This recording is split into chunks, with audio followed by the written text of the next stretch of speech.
Hi everyone, welcome back to my English classes. मैं हूं सरजित गुप्ता और आज हम लोग आईएससी का एक चैप्टर करने वाले हैं जो कि है the Chinese statue by Jeffrey Archer. One of my favourite authors है। आपने अगर क्लिफ्टन क्रॉनिकल्स जो है वो अगर पढ़ा होगा तो आपको पता है कि जेफरी आर्चर कैसे लिखते हैं। ठीक है, Clifton chronicles is one of my absolute favourite. ठीक है, पढ़िएगा, मेरा रिकमेंडेशन है, बहुत अच्छा बुक है। ठीक है, जेफरी आर्चर, ये जो चैप्टर है the Chinese statue as the name suggests is about this chapter is about a Chinese statue. ठीक है, लेकिन इसका ज्यादा डिटेल्स भी इमीडिएटली वीडियो के शुरू में ही नहीं दूंगा क्योंकि वो सस्पेंस मेंटेन करके रखना है। चैप्टर बहुत ही अच्छा है, थोड़ा सा लेंदी है ऑब्वियसली। एक बार में पूरा वीडियो आप देख शायद नहीं पाएंगे, आप लोगों के लिए मोनोटोनस हो जा सकता है। इसे ब्रेक करके या इसे पार्ट बाय पार्ट मैं कोशिश करूंगा आप लोगों के लिए सिंप्लीफाई कर देने के लिए। ठीक है, मैं तो पूरा वीडियो एक बार में ही रिकॉर्ड करूंगा क्योंकि मेरे लिए एट द मोस्ट 1.5-2 घंटा का बात है। ठीक है, आप लोगों के लिए शायद मोनोटोनसली एक स्ट्रेच में 1.5-2 घंटा का मूवीज देख सकते हैं, लेकिन ये तो कोई मूवी नहीं, ये एक एजुकेशनल कंटेंट है। आप लोगों को शायद उतना अच्छा नहीं लगेगा। ठीक है, लेकिन अगेन बहुत ही इंटरेस्टिंग चैप्टर, बहुत ही सिंपल सा चैप्टर है, लैंग्वेज भी बहुत सिंपल है and it is all about tradition, custom, honour. ठीक है, याद रखिए कि हर देश का अपना ही एक कल्चर होता है, अपना ही एक ट्रेडिशन होता है। और ये ट्रेडिशन एंड कल्चर को, जैसे for example Indian tradition and culture हम लोग जानते ही हैं कि कितना वाइटल है। चाहे वो टैगोर बोलिए, चाहे वो विवेकानंदा बोलिए, या रामकृष्ण का, या what ever it may be. हम लोग का जो ड्रेसिंग सेंस है, हम लोग का फूड स्टाइल, ठीक है, बात करने का स्टाइल, लैंग्वेजेस, सब कुछ इंपॉर्टेंट रहता है जब हम लोग किसी के सामने जाते हैं। वरना नमस्ते, वरना कोई एक प्रॉपर ग्रीटिंग, वरना पाँव झुक झुक के हम लोग प्रणाम करते हैं। All of it is crucial to our identity. तो यहाँ पे भी वो सब चीज दिखाया जाता है, किस तरीके से बात करते हैं, किस तरीके से रेस्पेक्ट देके बात किया जाता है, ऑनर क्या होता है, ये सब हम लोग इस चैप्टर से सीखते हैं। ठीक है, like I have said before, it is about a Chinese statue. एक स्टैचू के ऊपर ये कहानी है। चलिए ज्यादा देरी नहीं करते हैं। The Chinese statue by Jeffrey Archer. The little Chinese statue was the next item to come under the auctioneer's hammer. Lot 103 caused those quiet murmurings that always precede the sale of a masterpiece. The auctioneer's assistant held up the delicate piece of ivory for the packed audience to admire, while the auctioneer glanced around the room to be sure he knew where the serious bidders were seated. I studied my catalogue and read the detailed description of the piece and what was known of its history. तो ये एक auction का place है। ठीक है, यहाँ पे एक ऑक्शन में हम लोग बैठे हुए हैं, narrator, and the Chinese statue was the next item to come under the auctioneer's hammer. मतलब कि वो चाइनीज स्टैचू जिसके बारे में ये चैप्टर है, it is about to be auction. ठीक है, इट वाज लॉट नंबर 103। और जब ये सामने लेके आया गया है, all the people present there थोड़ा सा चुप होके मरमर करने लग गए। ठीक है, थोड़ा सा बहुत धीमे आवाज में मरमर करने लग गए, which signified that whatever this item was, this Chinese statue, it was made of ivory. It was a masterpiece. It was a very beautiful piece to come under the auctioneer's hammer. तो assistant आया, उसको सबके सामने display किया, specially in front of those audience, पूरा भरा हुआ था, so that they all can admire it. Especially the auctioneer जो था, वो उनके तरफ देखा, who were serious bidders, जो अच्छा दाम इसके लिए देंगे। Narrator भी वहां पे बैठा था, he was studying his catalog and he tried to find out what was written about the Chinese statue, उसके हिस्ट्री के बारे में, उसके डिस्क्रिप्शन के बारे में वो स्टडी किया था। The Chinese statue had been purchased in Halichuan in 1871 and was referred to as what Sotheby's quaintly described as the property of a gentleman, usually meaning that some member of the aristocracy did not wish to admit that he was having to sell off one of the family heirlooms. तो ये जो Chinese statue जो था, ये हालीचुआन में purchase हुआ था in 1871. ठीक है, hundreds and hundreds of years ago, and जो सूदबीज है, जो यहाँ पे जो जहां पे ऑक्शन हो रहा है वो जगह सूदबीज है basically. They described it in the catalogue as the property of a gentleman. इसका बेसिकली नरेटर जब ये पढ़ता है, जेफरी आर्चर जब वो देख के उसको स्टडी कर रहा है उस कैटलॉग को, ये लिखा था it was a property of a gentleman, which usually meant क्या कि some aristocracy, some rich family member जो है वो एडमिट नहीं करना चाहता था. he had to sell one of the family heirlooms. ठीक है, this was a family heirloom. ठीक है, it has been handed down from generation to generation. It is a prized possession of the aristocratic family. लेकिन आज जाके ये auction room में बैठा हुआ है. It is about to be sold off to the highest bidder. And वो family इसको एक्सेप्ट एडमिट नहीं करना चाहता था सबके सामने. I wonder if that was the case on this occasion, and decided to do some research to discover what had caused the little Chinese statue to find its way into the auction rooms on that Thursday morning over 100 years later. तो नेटर सोच रहा था कि क्या really this is the condition here as well. Did some aristocratic family, some aristocratic member, उसको क्या ये Chinese statue बेचना पड़ रहा है बिकॉज ऑफ सम रीजन जो वो एडमिट नहीं करना चाहता था. ठीक है, after more than 100 years over, ठीक है, मोर देन 100 years बाद ये स्टैचू जो है बिक रहा है. क्या रीजन हो सकती है? He wanted to discover it कि what was the cause. Lot number 103 declared the auctioneer, what am I bid for this magnificent example of? तो बिडिंग स्टार्ट हुआ. जो ऑक्शनियर जो था वो डिक्लेयर किया कि what am I going to get, what amount are you bidding to get this beautiful magnificent ivory Chinese statue. याद रखिएगा कि ये जो पहला का जो पोर्शन जो है ये प्रेजेंट में हो रहा है. ये वाला पोर्शन जो है यहां से हम लोग वो चाइनीज स्टैचू का ओरिजिन के बारे में हम लोग जानने को मिलेगा. ठीक है, the narrator is describing about how the Chinese statue came to that place to begin with. Sir Alexander Heathcote, as well as being a gentleman, was an exact man.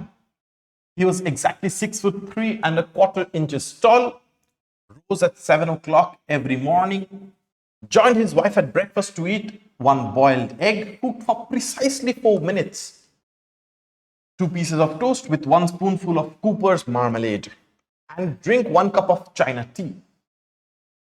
He would then take a hackney carriage from his home in Cadogan Gardens at exactly 8:20 and arrive at the Foreign Office at promptly 8:59, returning home again on the stroke of 6 o'clock.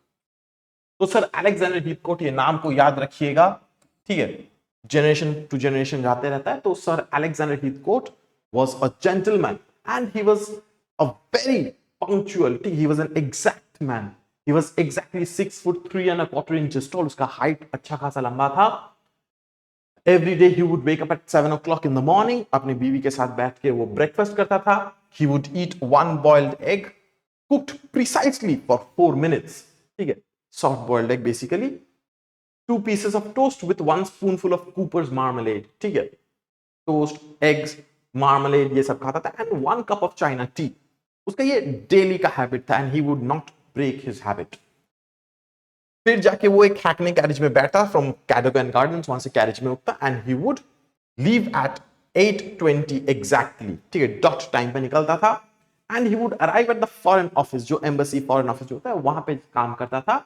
And he would reach promptly at 8:59 and रात के 6 बजे, शाम के 6 बजे वो return कर जाता था.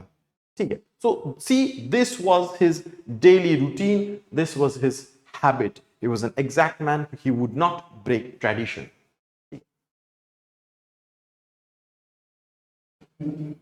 Sir Alexander had been exact from an early age, as became the only son of a general.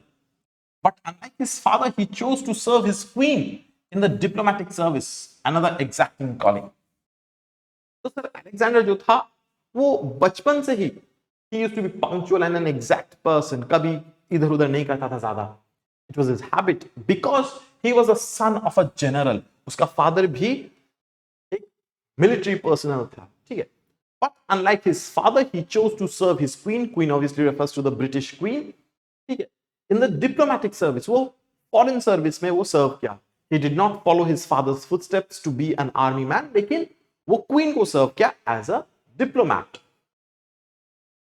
He progressed from a shared desk at the Foreign Office in Whitehall to third secretary in Calcutta, to second secretary in Vienna, to first secretary in Rome, to deputy ambassador in Washington, and finally to minister in Peking.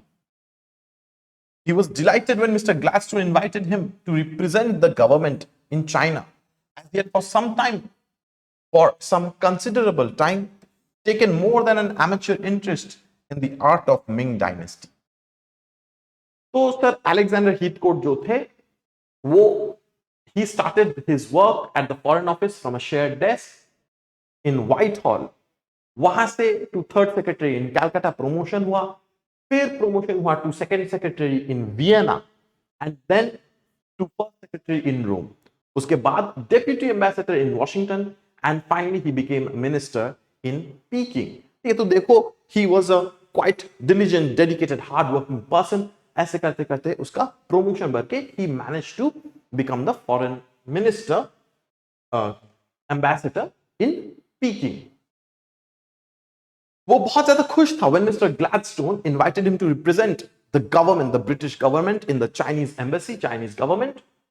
ठीक है, and वहां पे जाके he was very happy because Sir Alexander Heathcote जो थे, he had a great interest, he had more than an amateur interest in the art of Ming dynasty. आप लोग जैसे गुप्ता एम्पायर पढ़े हैं ना हिस्ट्री बुक में, तो मिंग डायनेस्टी वहां का एक टाइम पीरियड था, वहां का एक किंग का रूल था, ठीक है, किंगडम था, एम्पायर था, ठीक है. तो he took a great interest in Ming dynasty art and culture.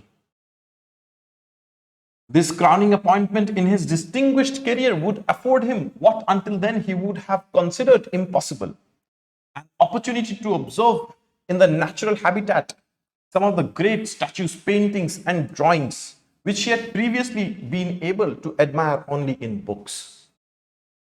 तो ये जो अपॉइंटमेंट हुआ as the ambassador in China, ये उसके करियर में बहुत ये एपिटोम पीक था, ठीक है. And it was a great opportunity for Sir Alexander Heathcote to observe the Ming dynasty art and culture, statues first hand in China itself. ठीक है, चाइना में जाके वो खुद वो देख पाएगा. इसके पहले sir Alexander Heathcote he could not afford it. वो सिर्फ बुक्स पढ़ के ही Chinese art culture, Ming dynasty का आर्ट कल्चर के बारे में पढ़ता था. लेकिन अब जाके क्या हुआ, अब जाके वो चाइना में in the embassy, in the Chinese embassy palace में वहां पे फर्स्ट हैंड वो ऑब्जर्व कर पाएगा, वो देख पाएगा वहां पे. चलिए कंटिन्यू करते हैं. When Sir Alexander arrived in Peking after a journey by sea and land that took his party nearly 2 months, he presented his seals patent to the Empress Xi and a personal letter for her private reading from Queen Victoria. The Empress, dressed from head to toe in white and gold, received her new ambassador in the throne room of the imperial palace. तो sir Alexander peeking में पहुंचे. It took him and his party 2 months entirely to travel by sea and land. ठीक है, उस समय तो planes वैसे करके थी नहीं, ठीक है. And he presented his seals patent to the empress. ठीक है, ये प्रोनाउंसिएशन सुशी मत बोल देना, ठीक है, नॉट द फूड, ठीक है. ये एक प्रोनाउंसिएशन है जो हम लोग शायद एग्जैक्टली रेप्लिकेट नहीं कर पाएंगे, बट सुशी के हिसाब से हम बोलते हैं. एंड उसने उसके सामने जाके अपना सील्स पेटेंट्स दिया. And he also handed her a letter from Queen Victoria the empress. ठीक है, एम्प्रेस को उसने एक चिट्ठी दिया, written personally by Queen Victoria. The Chinese की जो एम्प्रेस थी Tzu Hsi, she was dressed from head to toe in white and gold कपड़ा पहनी हुई थी. And she received the ambassador in the throne room of the imperial palace. तो उसको palace में उसके साथ मीट की पहली बार. She read the letter from the British monarch while Sir Alexander remained standing to attention. Her Imperial Highness revealed nothing of its content to the new minister, only wishing him a successful term of office in his appointment. तो empress जो थी वो British monarch मतलब obviously king और queen, तो British queen का जो letter था वो उसने पढ़ी वहां पे खड़े होके। सर अलेक्जेंडर वहां पे अटेंशन में खड़े थे रेस्पेक्टफुली। इंपीरियल हाईनेस जो थी वो उसने कुछ बोला नहीं कि चिट्ठी में क्या लिखा है या नहीं लिखा है, वो सिर्फ उसको गुड लक विश की for his term in China. Then she moved her lips slightly up at the corners, which Sir Alexander judged correctly to mean that the audience had come to an end. So the empress, the Chinese empress, she moved her lips as an indication कि meeting अभी खत्म हो गया है। Sir Alexander judged it correctly and वो वहां से ऐसे करके रेस्पेक्टफुली बाव करके वो वहां से निकल गया। As he was conducted back through the great halls of the imperial palace by a mandarin in the long coat dress of black and gold, Sir Alexander walked as slowly as possible, taking the magnificent collection of ivory and jade statues, which was scattered casually around the building, much in the way Cellini and Michelangelo today lie stacked against each other in Florence. So Sir Alexander जो है, he was conducted out through the great halls of the imperial palace। वो लोग जा रहे थे, एक Mandarin basically वहां का केयर टेकर बोलो या रिप्रेजेंटेटिव बोलो, ठीक है, मिनिस्टर बोलो, वो उसको लीड कर रहा था। He was wearing a long coat dress of black and gold. तो द मैंडरिन जो है उसको एस्कॉर्ट कर रहा था एंड सर अलेक्जेंडर तो एकदम आहिस्ते आहिस्ते करके देख देख के वो जा रहा था। He was absolutely mesmerised. पूरा इंपीरियल पैलेस में हर तरफ पेंटिंग्स, पिक्चर्स, स्टैचूज से भरा हुआ था, जेड आइवरी स्टैचू से पूरा भरा हुआ था। एंड ही कंपेयर्स कि जिस तरीके से फ्लोरेंस में सेलिनी एंड माइकलएंजेलो का स्टैचूज एकदम पूरा चिपका चिपका हर जगह मिलेगा तुमको, similarly in the imperial palace you could find Ming dynasty sculptures, statues and everything। ठीक है, पूरा सिर्फ मिंग डायनेस्टी क्यों, अलग अलग डायनेस्टी का पूरा स्कल्पचर्स, आइवरी स्टैचू सब कुछ वहां पे प्रेजेंट था। ठीक है, उसको तो इसके पहले वो सिर्फ बुक्स में देख पा रहा था the statues and culture of China, but now वो आंखों के सामने देख पा रहा है। फॉर हिम इट वाज जैसे होता है ना कि एक म्यूजियम में जा रहे हैं, वाओ इतना अच्छा अच्छा खूबसूरत स्टैचूज है ये सब है। So he was absolutely mesmerized by them।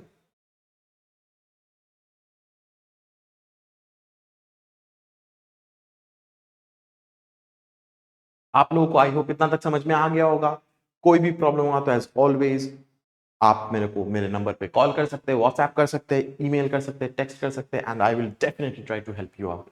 कोई भी वर्ड मीनिंग अगर डिफिकल्ट लगे तो ऑब्वियसली डिक्शनरी देख लीजिएगा एक बार, या मेरे लेक्चर्स में मैं एक एक करके सब कुछ बोलते ही रहता हूं। As his ministerial appointment was for only 3 years, Sir Alexander took no leave, but preferred to use his time to put the embassy behind him and travel on horseback into the outlying districts to learn more about the country and its people. On these trips, he was always accompanied by a mandarin from the palace staff who acted as an interpreter and guide. तो sir Alexander Heathcote का यहाँ पे 3 साल का tenure था। ठीक है, he was here for only 3 years and sir Alexander ज्यादा लीव नहीं लेते थे, वो अपना काम पूरा करके खत्म करके whatever time which was left with him, he used to go travel on horseback, घोड़ा पे चढ़ के वो अलग अलग जगह जाता था on into the outline districts of China to learn about the country and the people and the culture. ये सब ट्रिप्स में एक मैंडरिन जो था, he would accompany sir Alexander Heathcote and he was one of the palace staff who acted as an interpreter। ठीक है, sir Alexander Heathcote तो Chinese तो नहीं आता था, that is why the mandarin used to accompany him everywhere। वो उसको सब कुछ समझाता था, ट्रांसलेट करता था। On once a journey passing through the muddy streets of a small village with but a few houses called Halichuan, a distance of some 50 miles from Peking, Sir Alexander chanced upon an old craftsman's working place. Leaving his servants, the minister dismounted from his horse and entered the ramshackle wooden workshop to admire the delicate pieces of ivory and jade that crammed the shelves from floor to the ceiling. तो इसी एक journey में sir Alexander Heathcote जो था, while he was passing through the village called हालीचुआन, वहां पे this village हालीचुआन was 50 miles from Peking, 50 miles दूरी में था. सर अलेक्जेंडर अचानक से एक दिन एक क्राफ्ट्समैन, ओल्ड क्राफ्ट्समैन के वर्कशॉप में घुसा था. ठीक है, वो अपने सर्वेंट्स को बाहर रख के उस वर्कशॉप में घुसा to admire the delicate pieces of ivory and jade. ठीक है, वहां पे जो भी स्टैचूज था वो सब देखने के लिए गया था. And when he entered the shop, वो देखा कि जमीन से लेके पूरा सीलिंग तक पूरा स्टैचू से पूरा स्टैक करके रखा हुआ है. इट वाज क्रैम्ड, पूरा चारों तरफ पूरा स्टैचू से पूरा भरा हुआ है.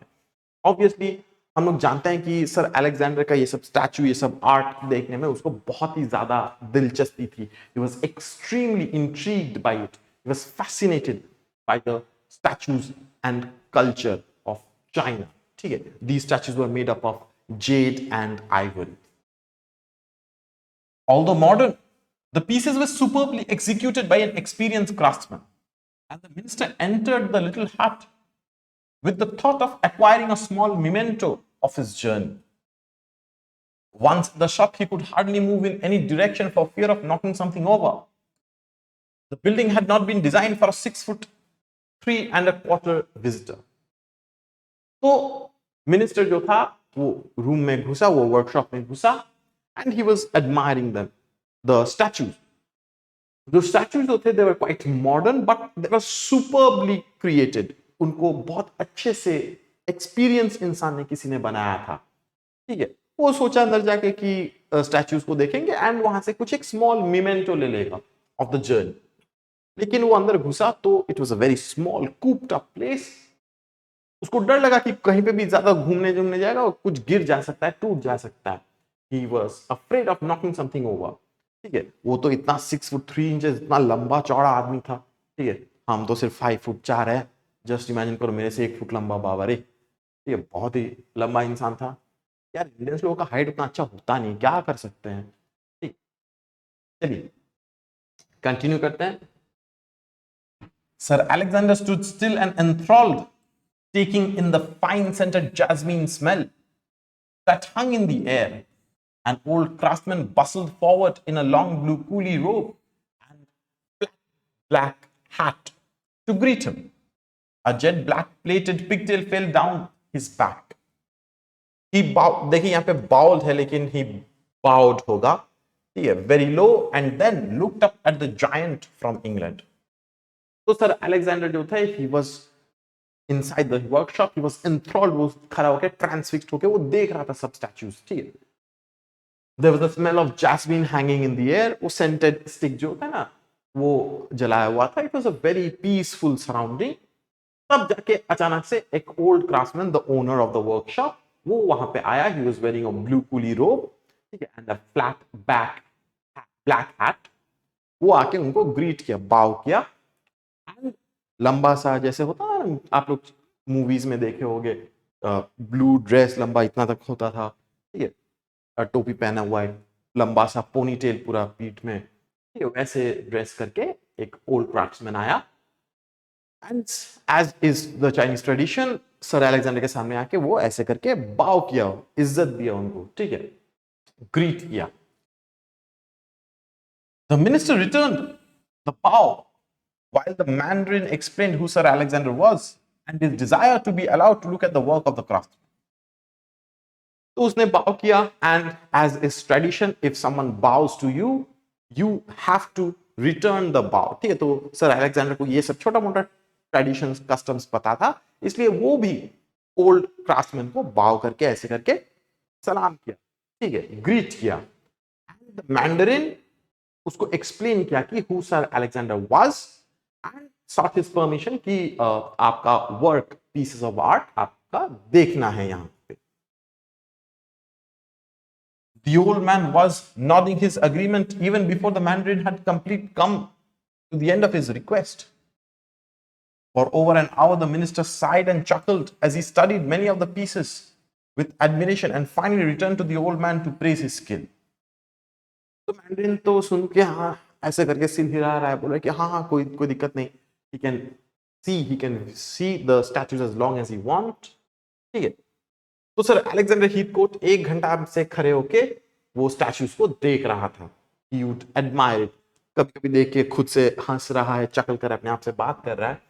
And then he returned to the old man to praise his skill. बोला कि excellent, these statues are absolutely wonderful, you are extremely skilled. उसको praise कर रहा था। The craftsman bowed once again, and his shy smile revealed no teeth, but only genuine pleasure at Sir Alexander's compliments.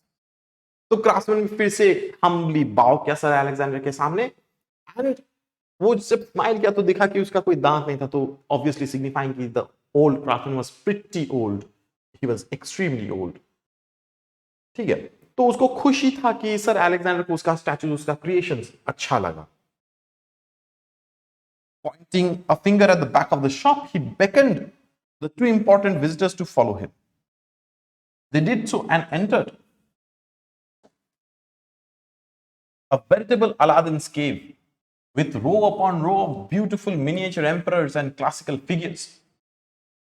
तो old craftsman तो बहुत खुश था, वो ऐसे करके पॉइंट करके दिखाया कि वहां पे एक बैक रूम भी है, वहां पे और स्कल्पचर रखा हुआ है, तो उसको फॉलो करने के लिए रिक्वेस्ट किया। तो सर अलेक्जेंडर मैंड्रिन सब लोग पीछे वाले रूम में गए, एंड इट वाज कंपेयर किया जा रहा है जस्ट लाइक एन अलादीन्स केव। ठीक है, जैसे मैंने आप लोग अगर अरेबियन नाइट्स, अगर अलादीन का मूवी अगर देखा होगा, तो वहां पे देखा था ना कि अलादीन मतलब पूरा ट्रेजर से भरा हुआ, बीच में जीनी का लैम्प रखा हुआ है, so it was filled with priceless, with beautiful sculptures. ठीक है, row upon row of miniature emperors and classical figures पूरा एकदम पूरा बना के स्टैक करके वहां पे रखा हुआ था। The minister could have happily settled down in the orgy of ivory for at least a week. तो मिनिस्टर जो था वहां पे खड़े रह के वो मैंने बैठे बैठे वो 1 हफ्ता तक बिता दे सकता था। It was so beautiful. He was so much attracted by the classical figures and miniatures of the emperors, jade and ivory statues से इतना ही ज्यादा वो इम्प्रेस था, वो वहां पे आराम से बैठ के 1 हफ्ता बिता दे सकता था। Sir Alexander and the craftsman chatted away to each other through the interpreter, and the minister's love and knowledge of the Ming dynasty was soon revealed. तो sir Alexander and the old craftsman वो लोग बातें कर रहे थे with the help of the mandarin, who used to माने एक एक बात ट्रांसलेट कर रहा था। तब जाके मिनिस्टर का जो लव था, पैशन था and knowledge about the Ming dynasty वो रिवील हो गया। ठीक है, वो बोला कि मुझे मिंग डायनेस्टी का स्टैच्यू बहुत अच्छा लगता है। The craftsman's face lit up with this discovery, and he turned to the Mandarin and in a hushed voice made a request. The Mandarin nodded his agreement and translated. तो जब उस old craftsman को पता चला कि the minister sir Alexander उसको भी ये स्टैच्यूज अच्छा लगता है, तो उसने मैंड्रिन की तरफ घूम के एक रिक्वेस्ट किया, एंड मैंड्रिन जो है सर हिला के वो अग्री किया, बोला कि ठीक है, एंड देन वो ट्रांसलेट किया। This was translated, this was actually said by the old man, old worksman, craftsman, लेकिन उसने ट्रांसलेट किया, बोला कि I have your excellency a piece of Ming myself that you might care to see, a statue that has been in my family for over 7 generations. तो बोला कि sir your excellency, मेरे पास एक मिंग डायनेस्टी का एक original statue है, authentic statue है, and this statue has been in my family for 7 generations.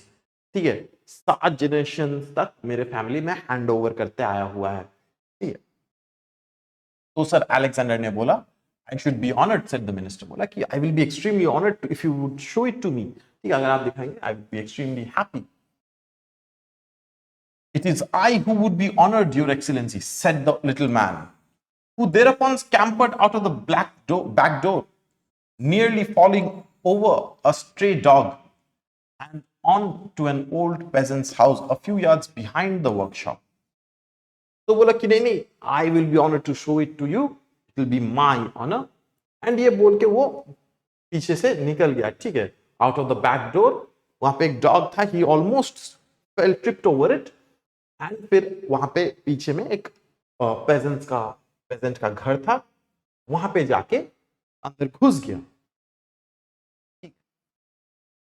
The minister and the Mandarin remained in the back room, for Sir Alexander knew that the old man would never have considered inviting an honored guest into his humble home until they had known each other for many years, and only thereafter he had been invited to Sir Alexander's home first.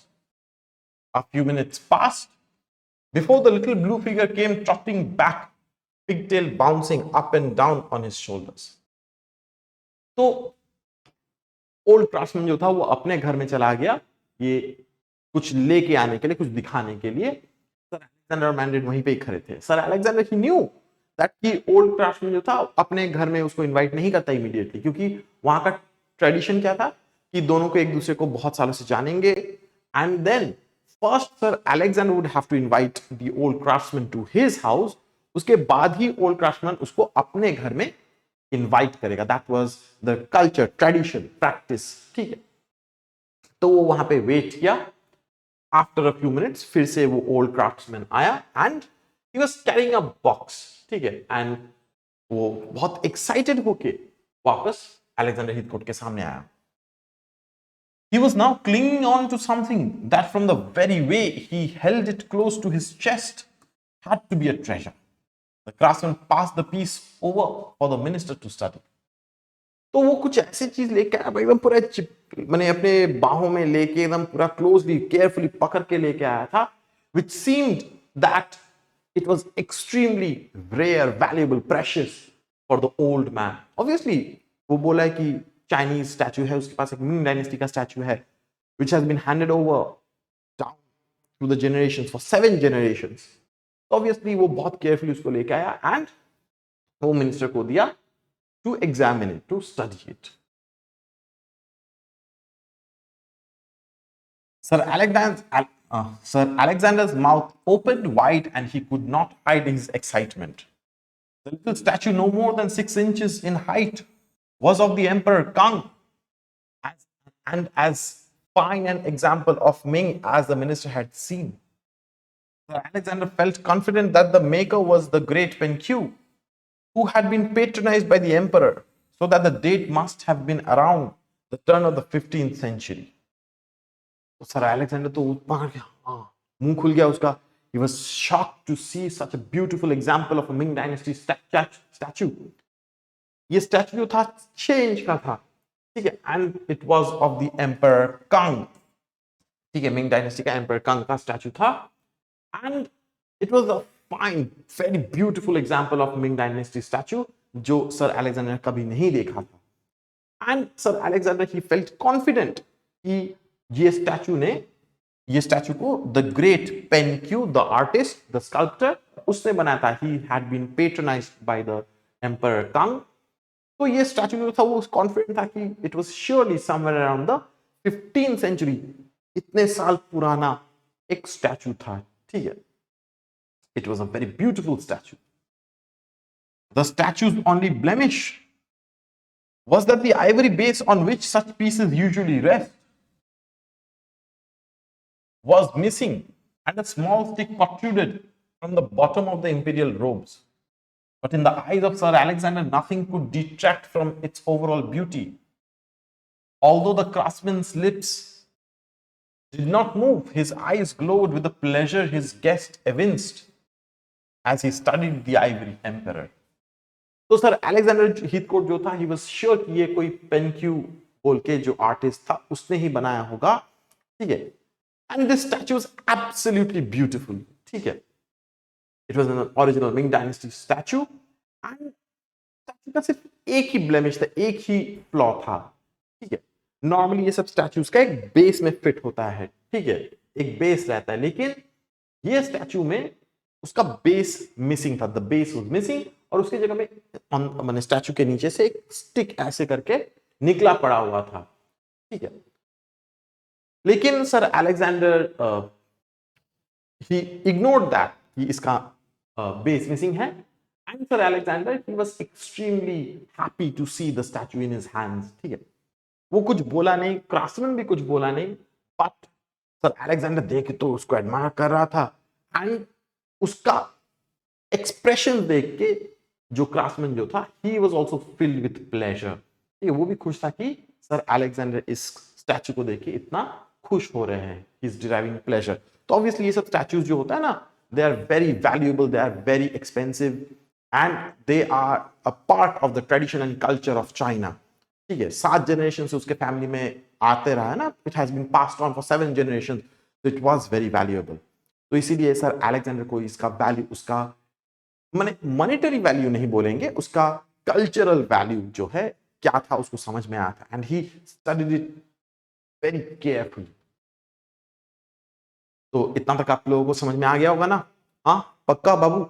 अगर कोई भी problem हुआ तो pause कीजिए, video को rewind कीजिए, फिर से देख लीजिए, या अगर और कोई सवाल अगर रहेगा तो पर्सनली आप मेरे को टेक्स्ट कर सकते हैं, कॉल कर सकते हैं, and I will definitely try to answer your question. तो चलिए कहानी को कंटिन्यू करते हैं। अगर लग रहा है कि बहुत ज्यादा ही हो जा रहा है तो थोड़ा सा ब्रेक ले लीजिए, कोई दिक्कत नहीं, हम तो यहीं पे ही हैं, आपको पढ़ाने के लिए और हमेशा रहेंगे। You think the statue is good? asked the craftsman to the interpreter. It's magnificent, the minister replied. Quite magnificent. My own work is not worthy to stand by its side, added the craftsman humbly. तो craftsman ने sir Heathcote से पूछा कि आपको क्या statue अच्छा लग रहा है? तो सर हीथकोट ने बोला इट्स मैग्निफिसेंट, इट्स ब्यूटीफुल। तो बोलता है कि मेरा ओल्ड क्राफ्टमैन बोलता है कि मेरा खुद का जो काम है, my own sculptures, they are not worthy to stand by the side. Obviously वो हम्बली ये बात को बोल रहा है, ठीक है, कि इतना खूबसूरत तो मैं भी नहीं बना पाता हूं। No no said the minister, though in truth the little craftsman knew the great man was only being kind. For Sir Alexander was holding the ivory statue in a way that already showed the same love as the old man had for the piece. तो minister जो था वो जानता था कि the old man was being humble, ठीक है, sorry craftsman जो था वो जानता था कि sir Alexander was being kind, कि वो ऐसे करके तारीफ कर, लेकिन नहीं आपका भी बहुत खूबसूरत है, ठीक है। एंड जिस तरीके से सर अलेक्जेंडर उस स्टैचू को पकड़ के उसको एडमायर कर रहा था, the old man easily understood that he was also displaying the same love that the old man had for the piece of statue. ये स्टैचू के लिए जो प्यार ओल्ड मैन के अंदर था, सर अलेक्जेंडर के भी वो दिखा रहा था। The minister smiled down at the craftsman as he handed back the emperor tongue, and then he uttered perhaps the only undiplomatic words he had ever spoken in 35 years of serving his queen and country. तो minister ने smile किया और वो statue को वापस उसके पास दे दिया। A few words escaped his lips, and these were the most undiplomatic words he had ever spoken in 35 years of his career. ठीक है, इतने साल में वो कुछ खराब नहीं बोला, आज मुंह से उसका कुछ गलत निकल गया। और उसने क्या बोला? Very important line. How I wish this piece was mine. तो सर अलेक्जेंडर जो है वो मुंह खोल के बोल दिया कि काश ये मेरा होता। Sir Alexander regretted voicing his thoughts immediately. He heard the Mandarin translate them because he knew only too well the old Chinese tradition that if an honored guest requests something, the giver will grow in the eyes of his fellow men by parting with it. जिस वक्त sir Alexander ने यह बात बोला कि काश ये statue मेरा होता, he immediately regretted it, कि अरे मुझे तो ये बात तो बोलना ही नहीं चाहिए था, I should not have spoken these words. Mandarin ने उसको ट्रांसलेट कर दिया, and he regretted it because he knew that there was a Chinese tradition. देखिए चाइनीज ट्रेडिशन था कि if an honored guest, वो अगर कोई चीज को अगर मांगता है, if he requests something, then the host, if he gives it to that guest, he will grow in terms of honor and respect. उसके सामने उसके नजरों के सामने वो और बड़ा हो जाएगा. He will grow if he gives it away. A sad look came over the face of the little old craftsman as he handed back the figurine to the minister. तो old craftsman के चेहरे पे एक sad expression आ गया, but he was well aware of the tradition and culture, custom. वो उसको वापस minister को दे दिया. ठीक है, जस्ट इज्जत मेंटेन करने के लिए, जस्ट इज्जत रखने के लिए. No, no, I was only joking, said Sir Alexander quickly, trying to return the piece to its owner. तो सर अलेक्जेंडर जब वो रिटर्न कर रहा था कि ठीक है आप ले लीजिए, इट्स योर्स, तो सर अलेक्जेंडर ने बोला नहीं नहीं नहीं नहीं, ऐसा कैसे हो सकता है, I was just joking, please you keep it. वो वापस करने का कोशिश किया, लेकिन ओल्ड मैन ने बोला, you would dishonour my humble home if you did not take the emperor, your excellency. The old man said anxiously and the mandarin gravely nodded his agreement. तो ओल्ड मैन ने बोला कि अगर आप ये statue को नहीं लेंगे, if you do not accept this gift from me, then आप मेरे फैमिली को इंसल्ट करेंगे। ठीक है, ही वाज वेरी एंग्शियस कि प्लीज मेरे फैमिली का ऑनर को इंसल्ट मत कीजिएगा। एंड मैंडरिन जो था वो भी सर हिला के बोला कि हाँ, that is what is going to happen if you do not accept it, you need to take it now. वो ऐसे करके गिफ्ट दे रहा है, आपको रिफ्यूज नहीं करना चाहिए। The minister remained silent for some time. I have dishonored my own home, sir, he replied, and looked towards the Mandarin who remained inscrutable. तो सर अलेक्जेंडर वो एक्सेप्ट तो कर लिया, लेकिन वो बोला कि I have dishonoured my own family, कि मैं ऐसे करके आपका एक फैमिली एयरलूम को ऐसे करके मैं ले रहा हूं। I have dishonoured my own home. ठीक है, एंड मिनिस्टर मैंड्रिन की तरफ देखा।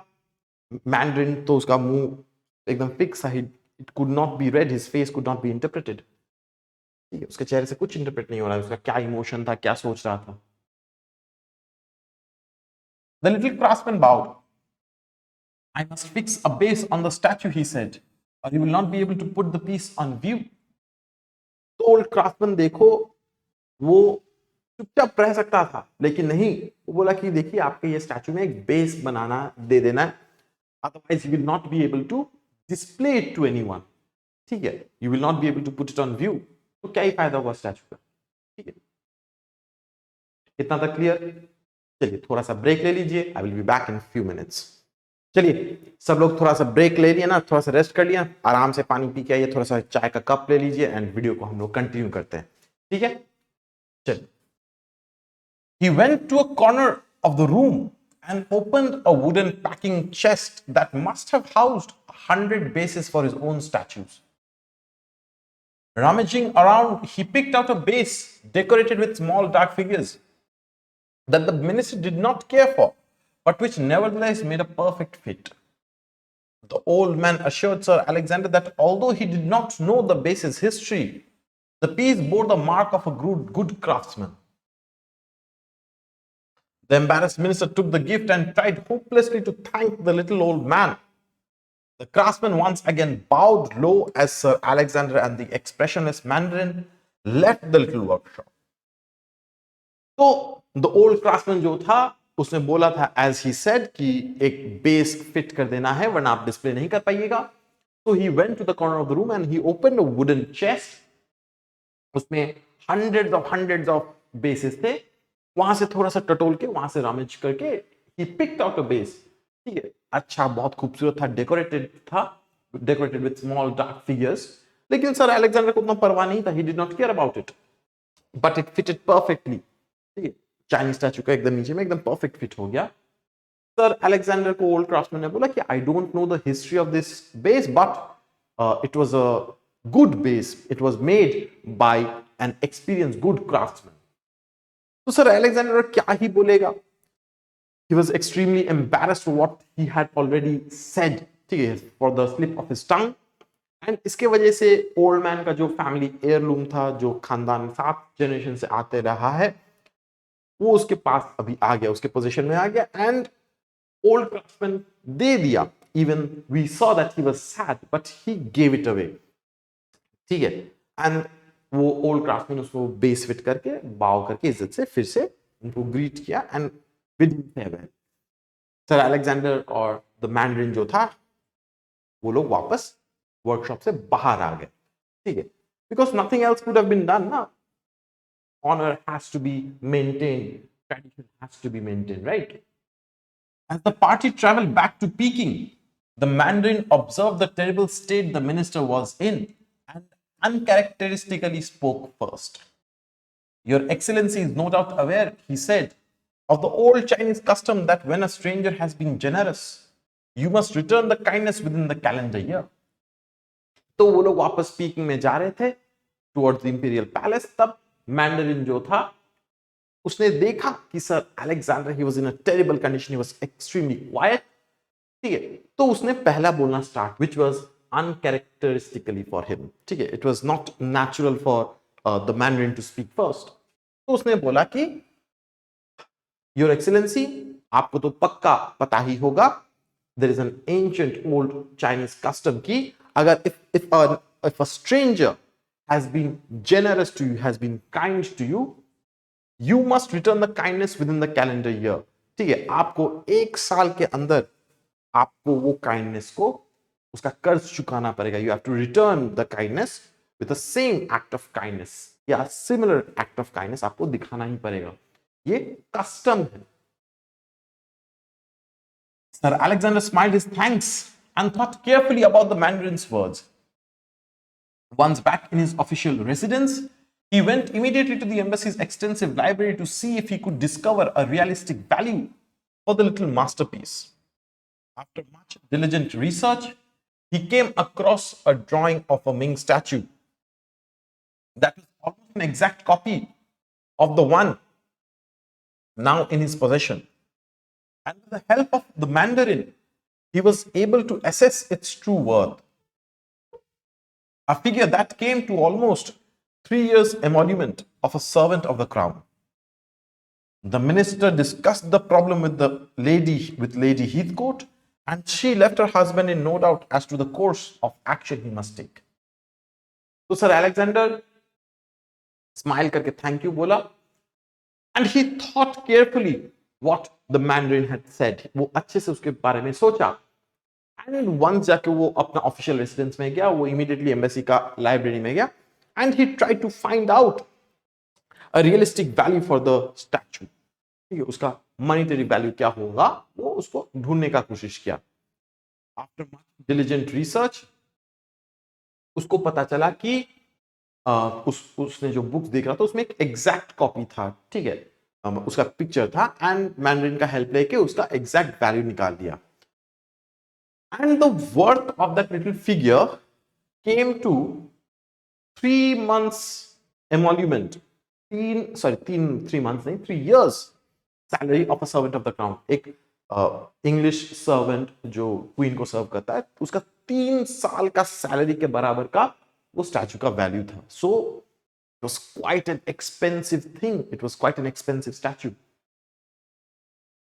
सर अलेक्जेंडर हीथकोट ने ये बात अपनी बीवी को बोला, and she left her husband in no doubt. बोल दिया कि ये करना चाहिए तुमको. This is what you should do. And Sir Alexander Heathcote, he decided कि ठीक है, यही होगा.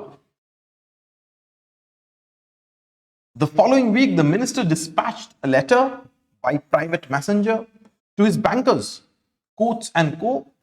in the Strand, London, requesting that they send a large part of his savings to reach him in Peking as quickly as possible. When the funds arrived in 9 weeks later, the minister again approached the Mandarin, who listened to his questions and gave him details he asked for 7 days later. तो sir Alexander Heathcote ने immediately क्या किया, next week में एक चिट्ठी भेजा to his banker Coutts and को, वो लंदन में है. वो इमीडिएटली बोला कि उसका एक सैलरी का जितना भी सेविंग्स है उसका लार्ज पार्ट उसको भेज देने के लिए इन चाइना. एंड फिर जब चाइना में उसका पैसा आया, when he received the funds, वो मैंडरिन के पास गया एंड मैंडरिन से कुछ सवाल किया. He asked a few questions to the mandarin. The mandarin after 7 days उसको पूरा अच्छे से उसको डिटेल्स में बता दिया. Whatever questions that he had सब कुछ उसको बोल दिया. The Mandarin had discovered that the little craftsman, young Li, came from the old trusted family of young Shao, who had for some 500 years been craftsmen. Sir Alexander also learned that many of young Li's ancestors had examples of their work in the palaces of the Manchu princes. तो mandarin ने discover किया कि old craftsman जो था उसका नाम था Yung Lee, and he belonged to a family of young Shao. ठीक है, जो 500 साल से क्राफ्ट्समैन थे. तो young ली जो था, he belonged to a artistic craftsman family. ठीक है, एंड वो ये भी जान लिया कि उसका जो फैमिली मेंबर्स जो थे, एंसेस्टर्स जो थे, they're sculptures were displayed in the palaces of the Manchu princes. अलग अलग imperial palaces में उन लोगों का स्टैचू जो है डिस्प्ले में रखा गया था. They were quite popular. Yang Li himself was growing old and wished to retire to the hills above the village, where his ancestors had always died. His son was ready to take over the workshop from him and continue the family tradition. The minister thanked the Mandarin for his diligence and had only one more request of him.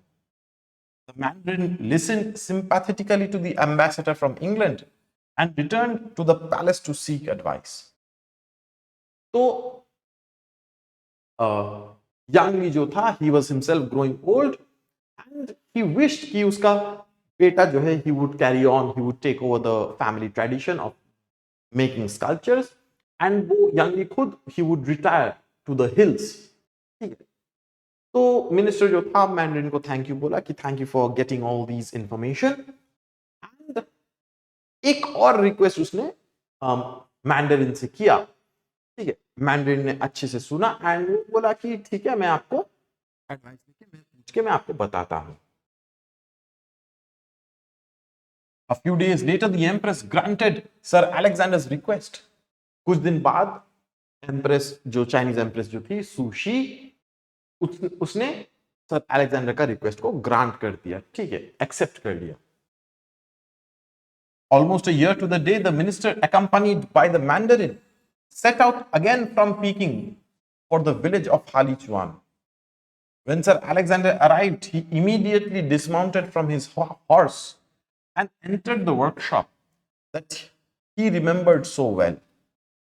The old man was seated at his bench, his flat hat slightly askew, a piece of uncarved ivory held lovingly between his fingers. तो उसके बाद almost एक साल बाद minister जो था sir Alexander Heathcote Mandarin के साथ वापस उसी विलेज में, हालीचुआन के विलेज में वापस गया एंड उसी वर्कशॉप के घर में वापस आ गया. ठीक है, उसके वर्कशॉप में उतर के इमीडिएटली घुस गया. ही remembered it entirely, he remembered it pretty well. ठीक, ऑब्वियसली इतना बड़ा कांड हो गया, so how could he even forget it. तो ओल्ड मैन वो वर्कशॉप में घुसा. ओल्ड मैन जो था बैठा हुआ था, उसके हाथ में एक आइवरी था. ठीक है, अभी तक वो स्कल्प्ट करने का वो सोच रहा था. He looked up from his work and shuffled towards the minister, not recognizing his guest immediately, until he could almost touch the foreign giant. Then he bowed low. The minister spoke through the Mandarin. I have returned, sir, within the calendar year to repay my debt. तो वो उठ के अपने seat से उठ के minister के पास आया. ठीक है, पहले तो उसने रिकॉग्नाइज नहीं कर पाया सर अलेक्जेंडर को, एंड आके जब उसके पास आया, देखा, तब उसको रिकॉग्नाइज किया and he bowed again. Sir Alexander जो था उसने मैंडरिन का हेल्प लेके ट्रांसलेट करके बोला कि I have returned within the calendar year as is custom, as is the Chinese custom. मैं अपना डेट को मैं चुकाने के लिए मैं आया हूं. There was no need, Your Excellency. My family is honored that the little statue lives in the great embassy and may one day be admired by the people of your land. The minister could think of no words to form an adequate reply and simply requested that the old man should accompany him on a short journey. तो sir Alexander ने जब बोला कि मैं वापस आया हूं to repay my date, तो वो सिर्फ स्माइल किया. ठीक है, वो बोला कि ओल्ड मैन ने बोला कि ऐसा क्या, कोई जरूरत तो नहीं थी. I am happy in the fact that कि जो चाइनीज स्टैचू था वो आप लोगों के एम्बेसी में है and one day will be admired by the people of your own land. ठीक है, तो मिनिस्टर कुछ बोल नहीं सका. ही वाज सो एम्बैरेस्ड भी बोलो, ही वाज सो हम्बल्ड भी बोलो, क्योंकि ओल्ड क्राफ्ट्समैन देखो इतना इज्जत से सब कुछ बोलता है, बात करता है. ठीक है, तो वो सिर्फ ओल्ड मैन से रिक्वेस्ट किया कि आप प्लीज उनके साथ, हमारे साथ एक स्मॉल जर्नी में चलिए एटलीस्ट.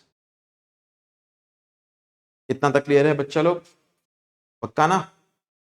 क्या बहुत ज्यादा थक गए हो क्या? हम जानते हैं कि बहुत लंबा चौड़ा चैप्टर है. वीडियो को पॉज कर लीजिए, जाइए थोड़ा सा 5-10 मिनट ब्रेक ले लीजिए, but try to complete this video in one sitting. ठीक है, वो अच्छा रहेगा. एक ही दिन में कंप्लीट करोगे तो पूरा कहानी आपके दिमाग में रहेगा. वरना भूल जाओगे, फिर लेजी हो जाओगे, फिर पढ़ाई कौन करता है यार। ठीक है, I know, I understand your pain, I have been through that, now I don't have to be go through that. ठीक है, मुझे सिर्फ पढ़ाना पड़ता है, आप लोगों को पढ़ना पड़ता है, understand it's very irritating for you, लेकिन चलिए कोई दिक्कत नहीं, थोड़ा सा रेस्ट कर लीजिए, हम भी 5 मिनट रेस्ट करके आते हैं, उसके बाद फिर से इसको कंटिन्यू करेंगे। ठीक है, चलिए यू सून। चलिए बच्चा लोग, हम लोग अपना क्लास को कंटिन्यू करते हैं। ठीक है, आई होप आप लोग थोड़ा सा रिफ्रेश हो गए होंगे, अब तक थोड़ा सा ब्रेक ले लिया होगा, कंटिन्यू करते हैं। The craftsmen agreed without question, and the three men set out on donkeys towards the north. They traveled for over 2 hours up a thin winding path into the hills behind the craftsman's workshop. And when they reached the village of Martien, they were met by another mandarin who bowed low to the minister and requested Sir Alexander and the craftsman to continue the journey with him on foot. So craftsman ने agree किया without a question, asking any question, और the three men donkeys पे चढ़ के they started traveling north. ठीक है, वहां पे हिल्स में जाके वहां पे एक जगह आया, मार्टियन बोल के एक विलेज आया। They were met by another mandarin, वहां पे और एक मैंड्रिन वहां पे खड़ा था। वो बाव करके सर अलेक्जेंडर को ग्रीट किया और बोला कि please follow me on foot. तो वो लोग ऑन फुट कंटिन्यू किए। They walked in silence to the far side of the village and only stopped when they had reached a hollow in the hill from which there was a magnificent view of the valley all the way down to Halichuan. तो वो लोग donkey से उतर के वो लोग on foot continue किए। वहां पे एक हिल को क्लाइम किए वो लोग। ठीक है, they walked in silence for some time and they reached a hollow in the hill. ठीक है, जहां से पूरा नीचे व्यू दिख रहा था, हालीचुआन दिख रहा था। It was a magnificent view. ठीक है, वहां पे हॉलीडे करने बहुत अच्छा होगा शायद। ठीक, in the hollow stood a newly completed small white house of the most perfect proportions. Two stone lion dogs, tongues hanging over their lips, guarded the front entrance.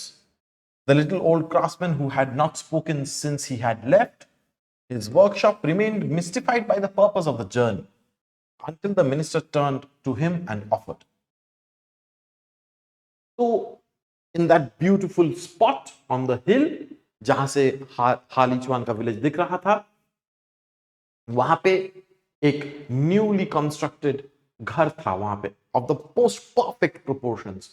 ठीक है, घर के एंट्रेंस के सामने वहां पे 2 स्टोन लायन डॉग्स था। Lion dogs आप लोग गूगल कर ले सकते हो, वो lion dog statue. Lion dogs एक रियली कुत्ता भी होता है, लेकिन लायन डॉग स्टैचूज जो है, जो आप लोग कोई चाइनीज जापानीज मूवीज में, चाइनीज मूवीज में आप लोग देख सकते हो। ठीक है, घर के सामने डेकोरेशन के हिसाब से उसको रखा जाता है। टंग्स हैंगिंग बहुत सुंदर देखने में होता है।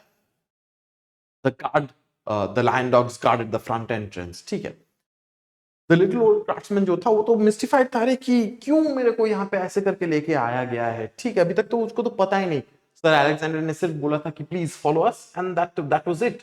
वो सिर्फ इतना ही जानता था, लेकिन क्यों यहाँ पे आया है, what was the purpose of this journey, it was still a mystery for the old man. तब जाके मिनिस्टर ने उसकी तरफ घूम के उसके बोला, a small inadequate gift and my feeble attempt to repay you in kind. तो सर अलेक्जेंडर बोला कि it is my feeble attempt, कि आपने जो काइंडनेस मेरे को दिखाया था मैं उसी को चुकाने के लिए आया हूं। It is a gift, it is inadequate and it's my feeble attempt. देखो कितना हम्बली वो बात कर रहा है। To repay you in kind, repay you in kind for what? आपने मेरे को स्टाइन स्टैचू दिया था, मैं ये घर आपको मैं दे रहा हूं। The craftsman fell to his knees and begged forgiveness of the mandarin, as he knew that it was forbidden for an artisan to accept gifts from a foreigner. The mandarin raised the frightened blue figure from the ground, explaining to his countrymen that the empress herself had sanctioned the minister's request. तो craftsman तो डर गया।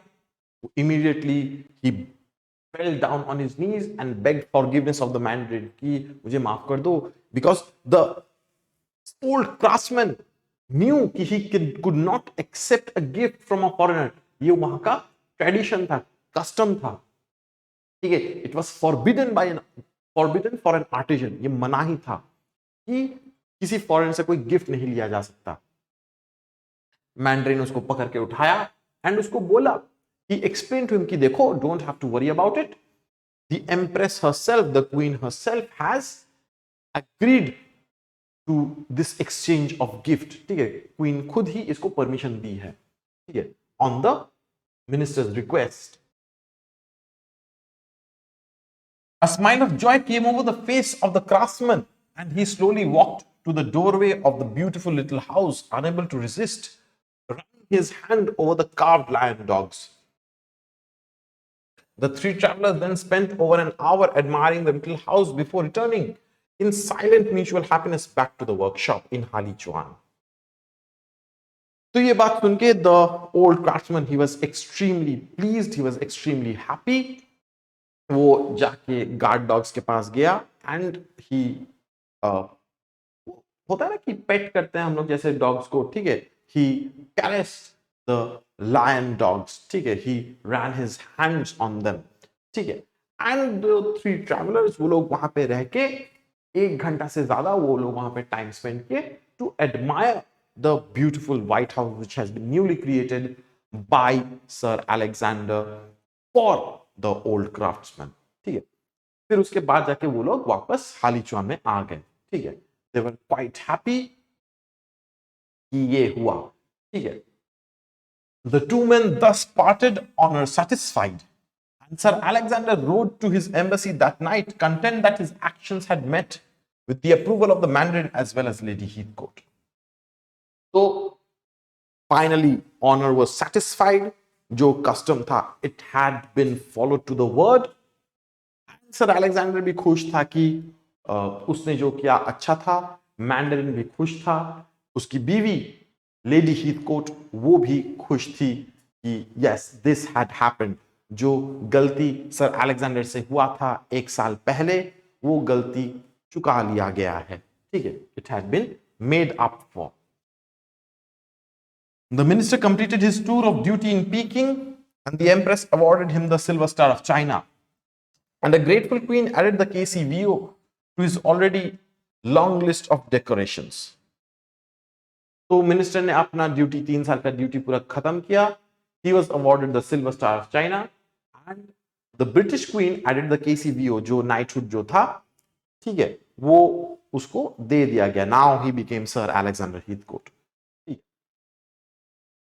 After a few weeks back at the Foreign Office, clearing the China desks, Sir Alexander retired to his native Yorkshire, the only English county whose inhabitants still hope to be born and die in the same place, not unlike the Chinese. ठीक है, तो sir Alexander अपना काम वाम खत्म करके he cleared the China desk and came back to Yorkshire, his native place, जहाँ पे उसने जन्म लिया था, and he spent the rest of his life there. ठीक है, यहाँ का यॉर्कशायर के जो लोग थे, they always wanted to be born and they always wanted to die in the same place. ठीक है, not unlike the Chinese. Sir Alexander spent his final years in the home of his late father with his wife and the little Ming emperor. The statue occupied the center of the mantelpiece in the drawing room for all to see and admire. तो sir Alexander जो था अपना बचा खुचा final year जो था, he spent it in the home of his late father, जहां पे उसका फादर रहते थे, जहां पे वो मरे थे, वहीं पे वो रहा with his wife and the little Ming emperor. वो अपना जो स्टैचू था, चाइनीज स्टैचू एम्पर कंग का, वो भी लेके आ गया। द स्टैचू को उसने क्या किया, मेंटल पीस के ऊपर वहां पे ड्राइंग रूम में सजा के रख दिया गया था for everyone to admire.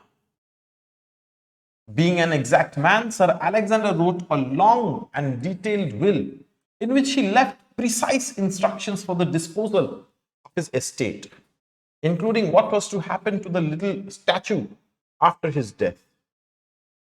He bequeathed the Emperor Kang to his first son, requesting that he do the same in order that the statue might always pass to the first son or a daughter if the direct male line faltered. He also made a provision that the statue was never to be disposed of unless the family's honor was at stake. Sir Alexander Heathcote died at the stroke of midnight on his 70th year, sorry. तो sir Alexander he was an exact man, वो एक long detailed will लिख दिया कि उसके मरने के बाद क्या होगा उसका प्रॉपर्टी का. ही लेफ्ट प्रिसाइज इंस्ट्रक्शंस एंड वो ये भी बोल दिया था कि वो स्टैचू का क्या होगा. वो बोला कि the emperor Kang, the statue of emperor Kang was to be handed down to his first son. ठीक है. एंड उसने उसमें ये भी लिख दिया था कि उसका भी बेटा का जब टाइम आएगा मरने का तो he would hand it down to his first son और डॉटर. अगर कोई लड़का नहीं हुआ तो फर्स्ट डॉटर के हाथ में चला जाएगा. ठीक है. एंड एक बहुत इंपॉर्टेंट प्रोविजन लगा दिया कि the statue was never to be sold off or disposed until and unless the family honor was at stake. जब तक ना खानदान का reputation was being threatened, तब तक ये स्टैचू को कोई बेच नहीं पाएगा. ठीक है. अच्छे से इंस्ट्रक्शंस दे के लिख के वो sir Alexander he left for the heavenly abode. He died at the stroke of midnight exactly on his 70th year. तो sir Alexander Heathcote the ambassador, उसका कहानी यहां पे खत्म होता है. He died. चलिए, तो आफ्टर दैट क्विक ब्रेक हम लोग कंटिन्यू करते हैं. द चाइनीज स्टैचू हम लोगों का मोर देन 50% हो ही चुका है और 3.5-4 पेज बाकी है. Let's go through it. ठीक है. बस और कुछ ही देर में ये खत्म हो ही जाएगा. His firstborn, Major James Heathcote, was serving his queen in the Boer War. At the time, he came into possession of the Ming Emperor. The Major was a fighting man, commissioned with the Duke of Wellington's regiment. And although he had little interest in culture, even he could see the family heirloom was no ordinary treasure. So he loaned the statue to the regimental mess at Halifax in order that the emperor could be displayed in the dining room for his brother officers to appreciate. So, Sir Alexander Heathcote का बेटा, his firstborn was Major James Heathcote. नाम याद रखिएगा. ठीक है. ऐसे एक tradition होता है ना कि सोचो आई एम द फादर, मेरा बेटा का दूसरा नाम होगा, उसका बेटा का मतलब मेरा नाम से रिलेट होके आएगा. ठीक है. माने the name of your fore fathers is given handed down to you as well. ठीक है. तो सिर्फ प्रॉपर्टी ही हैंड डाउन नहीं होता है, नाम भी हैंड डाउन होता है. तो वैसे करके ये नाम जाते रहेगा. ठीक है. सर अलेक्जेंडर हीथकोट, उसका बेटा मेजर जेम्स हीथकोट. ठीक है. He was a serving man. He was fighting in the Boer war. तब उसके पास वो चाइनीज स्टैचू आया. ठीक है. And he was commissioned with the Duke of Wellington's regiment. And उसको कोई इंटरेस्ट नहीं था ये कल्चर वल्चर के ऊपर. ठीक है. लेकिन जब उसके पास ये स्टैचू आया, he understood it easily that this statue was quite expensive, quite exquisite also. ठीक है. उसका इंपॉर्टेंस वो समझ पाया. एंड उसने क्या किया, रेजिमेंटल मेट्स एट हैलिफैक्स वहां पे वो टेबल में रख दिया, so that his brother in arms, his comrades, his brother officers, everyone could see it and appreciate this Chinese statue. ठीक है. उसको भी समझ में आया कि yes, this is a very valuable piece of culture. Yeah, it was a very important treasure for the family. When James Heathcote became colonel of the Dukes, the emperor stood proudly on the table alongside the trophies won at Waterloo, Sebastopol, and Crimea, and Madrid. And there, the Ming statue remained until the colonel's retirement to his father's house in Yorkshire, when the emperor returned once again to the drawing room mantelpiece. The colonel was not a man to disobey his late father, even in death, and he left clear instructions that the heirloom must always be passed on to the firstborn of the Heathcotes, unless the family honor was in jeopardy. So James Heathcote, उसको भी promotion मिला. He was also a diligent, hard-working person. वो जाके colonel बन गया. He became the colonel of the Dukes. And जिस table पे battle of Waterloo, Sebastopol, Crimea, Madrid, ये सब में जो भी फाइट करके अवार्ड जो मिला था उसको, वो सब के साथ ये स्टैचू भी रख दिया गया था. ठीक है. And it stayed there till his retirement. ठीक है, वो रिटायर करके अपने फादर के घर इन यॉर्कशायर वहां पे चला गया। And once again the emperor returned to the drawing room mantel piece, ठीक है। And sir James, sorry not sir James, colonel James Heathcote, ठीक है, पहले वो मेजर था, अभी कर्नल हो चुका है, ठीक है, प्लीज मेरे तरह कंफ्यूज मत हो जाइएगा। तो he also obeyed his father's instruction. He could not refuse what his father had ordered. तो उसने भी इंस्ट्रक्शन दे दिया कि it must be handed down to the firstborn of the Heathcotes, and until and unless family का इज्जत दाव पे लग नहीं जाता, until and unless the family's honor was at stake, the Chinese statue should not be sold off. ठीक है, colonel James Heathcote MC did not die as a soldier's death. He simply fell asleep one night by the fire, the Yorkshire post on his lap. ठीक है, तो major colonel James Heathcote जो था वो एक soldiers death नहीं मरा, युद्ध के मैदान में नहीं मरा। He simply sat on a chair, he was reading the Yorkshire post and he simply fell asleep and he passed away. ठीक है, तो देखो as his father died peacefully, ये भी पीसफुली गुजर गया, ठीक है। एंड उसने अपना विल में लिख के तो गया था कि चाइनीज स्टैचू के साथ क्या होगा नहीं होगा। The colonel's firstborn, the Reverend Alexander Heathcote, was at the time presiding over a small flock in the parish of Much Haddam in Hertfordshire. After burying his father with military honors, he placed the little Ming emperor on the mantelpiece of the vicarage. Few members of the Mothers' Union appreciated the masterpiece, but one or two old ladies were heard to remark on its delicate carvings. तो sir Alexander का बेटा, ठीक है, sir Alexander, उसके बाद major Alexander, ठीक है, major James Heathcote, ठीक है, उसके बाद उसका मेजर जेम्स हीथकोट का बेटा वाज रेवरेंड अलेक्जेंडर हीथकोट, ठीक है, एलेक्स फिर से उसका ग्रैंडफादर का नाम उसको दे दिया गया, ठीक है। he was a reverend, ठीक है, he was a man of religion and he used to work in a church, he was a reverend। तो वो एक sermon को preside कर रहा था, he was conducting a sermon, तब जाके उसको ये स्टैचू मिला था। so he buried his father with military honors, उसने मिंग emperor को he kept it on the mantelpiece of the vicarage church में वो रख दिया था for the people to see, observe that, ठीक है। मदर्स यूनियन का कोई लोग वहां पे देखे उसको एंड उसको एडमायर किए, but one or two old ladies they praised the statue for its delicate carvings, ठीक है। तो लोग देख रहे थे लेकिन ज्यादा अटेंशन नहीं मिल रहा था। And it was not until the reverend became the right reverend and the little statue found its way into the bishop's palace that the emperor attracted the admiration he deserved. तो जब reverend जो था, reverend Alexander Heathcote जब right reverend बन गया, तब जाके ये स्टैचू जो है बिशप के पैलेस में गया, ठीक है।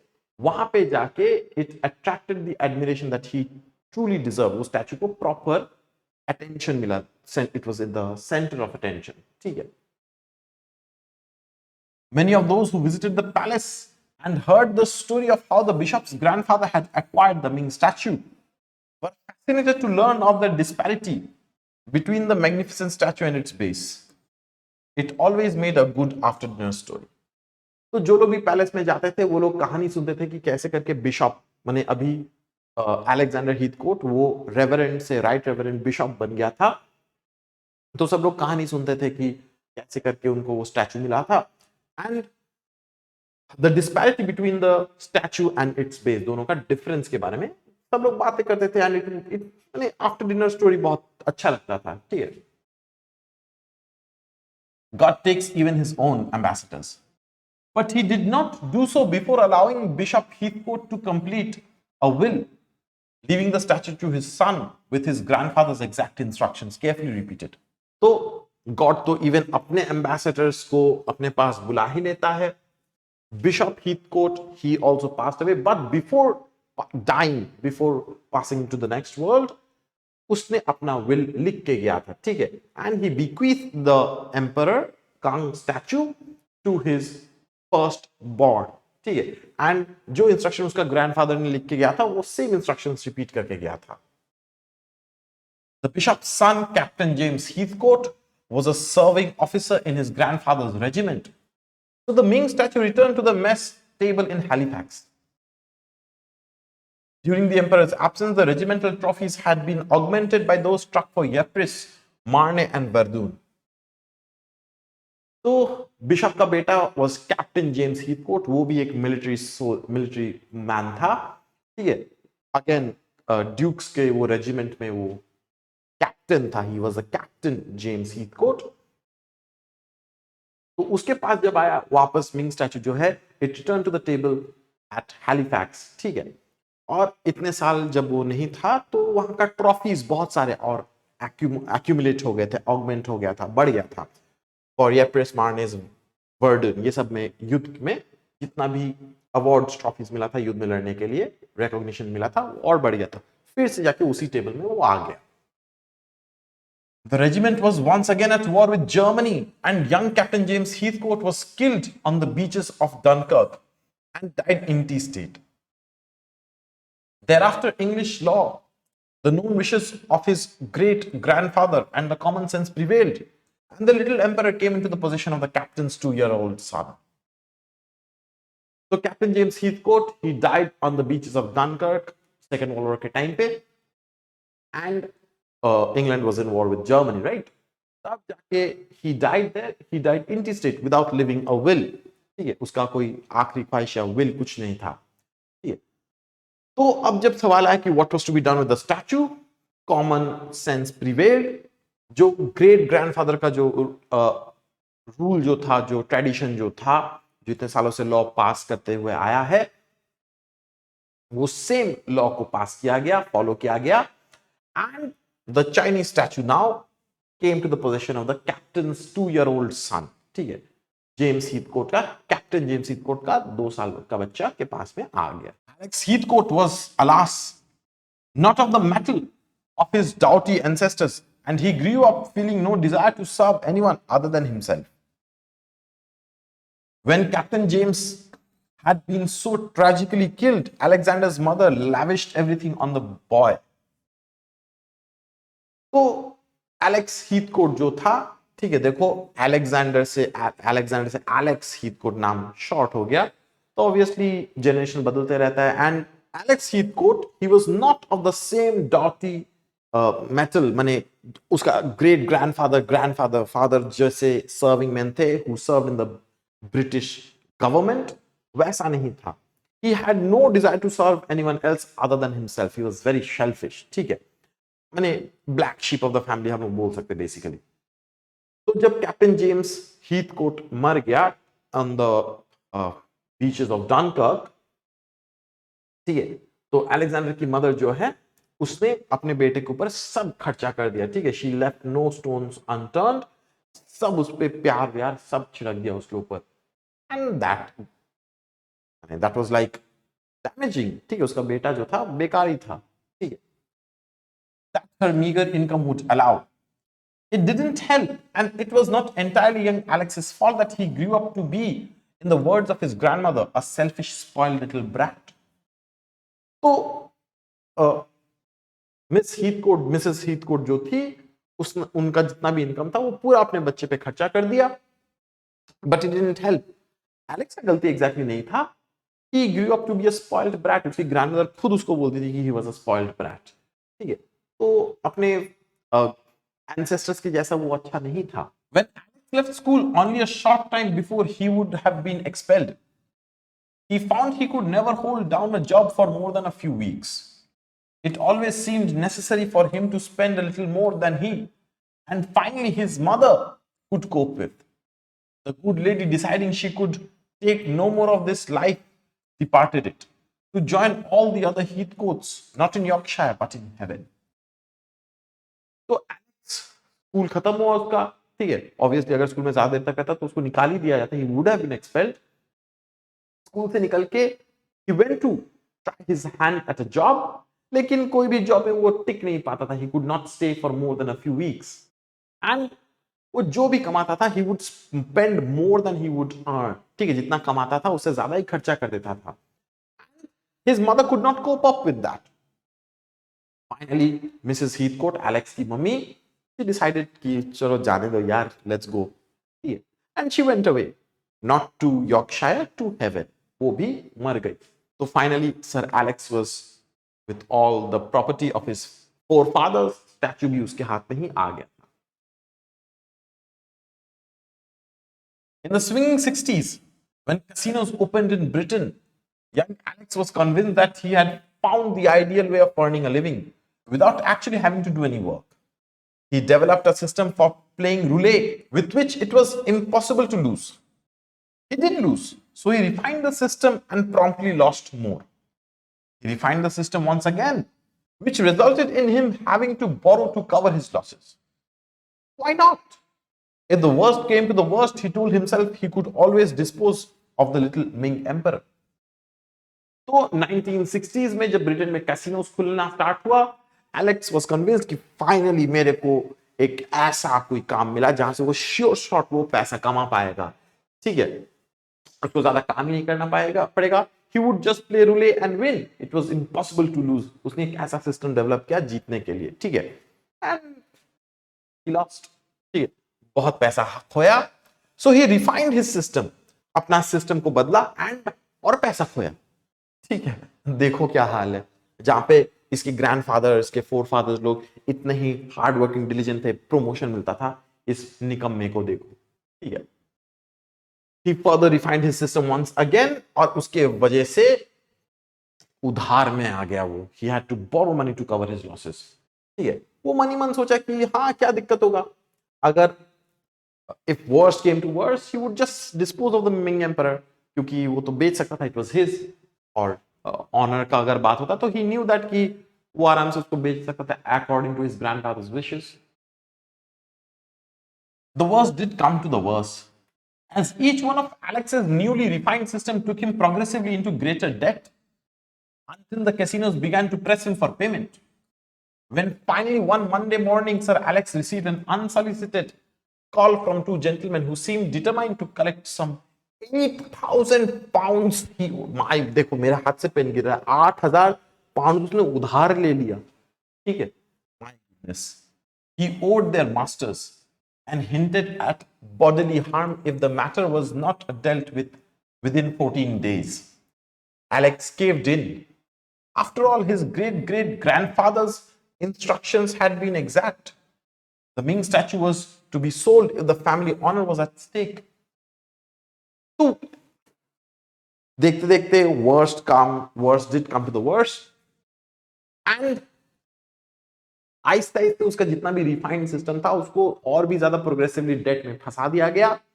He got caught in a debt trap. Aahista Aahista करके कैसीनोज जो थे पेमेंट मांगने लगे कि ठीक है यार चलो अभी पैसा चुका, बहुत खेल लिया तुम अपना न्यूली रिफाइंड सिस्टम से. एंड फाइनली एक दिन मंडे मॉर्निंग को उसके पास एक कॉल आया, अनसॉलिसिटेड कॉल.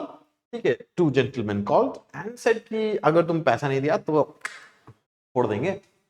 ठीक है, 8,000 पाउंड्स कलेक्ट करने के लिए कॉल आया. ठीक है, he owed the casinos 8,000 pounds and hint क्या कि अगर नहीं तुम चुकाओगे तो विद इन 14 डेज अगर काम चुकाओगे नहीं then you will get hurt. तो वो फाइनली जब देखा कि यस उसके पास पैसा नहीं है, उसके पास कुछ ऑप्शन नहीं है, ही डिसाइडेड कि fine the Ming statue will have to go, it will go. ठीक है, he did not cry, of course उसको कुछ परवाह ही नहीं था. ठीक है, अगर परवाह होता तो काम ही कर लेता शायद का. ठीक है, तो उसने डिसाइड किया कि मिंग स्टैच्यू को बेच देगा. Alex took the little emperor off the mantelpiece in his Cadogan Gardens flat and stared down at its delicate handiwork. At least having the grace to feel a little sad at the loss of the family heirloom. He then drove to Bond Street and delivered the masterpiece to Sotheby's, giving instructions that the emperor should be put up for auction. तो Alex जो था, Alex Heathcote emperor को लिया अपने mental peace से, कैडोगन garden से, वहां से एटलीस्ट देखा हाथ में लेके कि आई एम सो सॉरी भेज देना पड़ेगा तुमको। लेके चला गया, ठीक है। उसको कोई गिल्ट फीलिंग नहीं हुआ, हाथ में लिया, थोड़ा सा अप्रिशिएट किया, लेकिन जानता था कि this is what is going to save him.